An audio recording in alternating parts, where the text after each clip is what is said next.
So, looking at this removal of ego as artist, and what do I mean by that? I think I am trying to communicate a process that I'm experimenting with over the past year or so.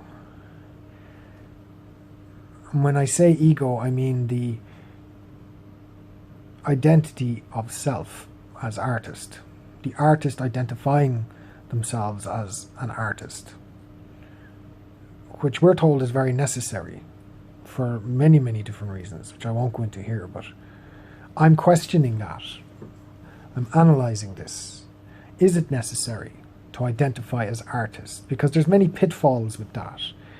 And I'm coming from looking at, say, social media and its use for the artist, in terms of the artist putting themselves out there. So if we take Instagram, for example, you have so many posts from artists, and they seem to get these pictures taken of themselves in front of the work, themselves in front of their finalized created objects, and it's like you can barely see the work behind them.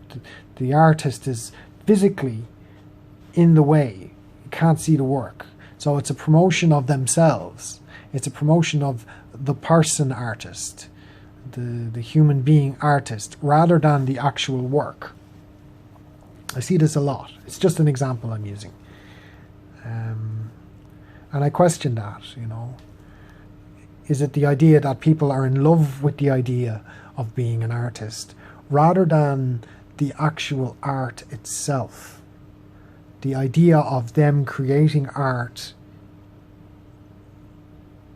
rather than the finished, completed works as they are, independent of them.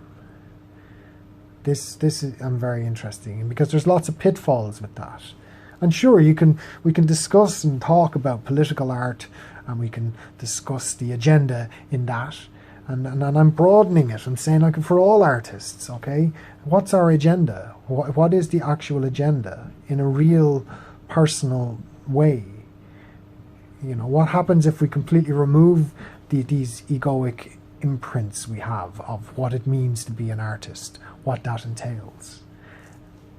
And not just the emerging artist, but the established artist as well.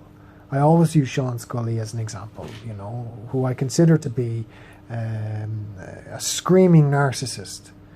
And this ability of his to hinder viewers from his work by his absolutely overt narcissism.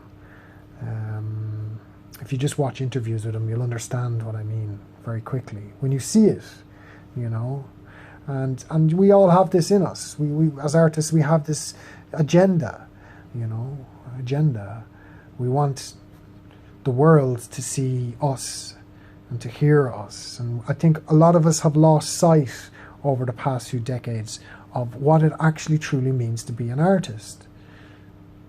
The creative process, above all else, nothing else. Art overall, not artists overall.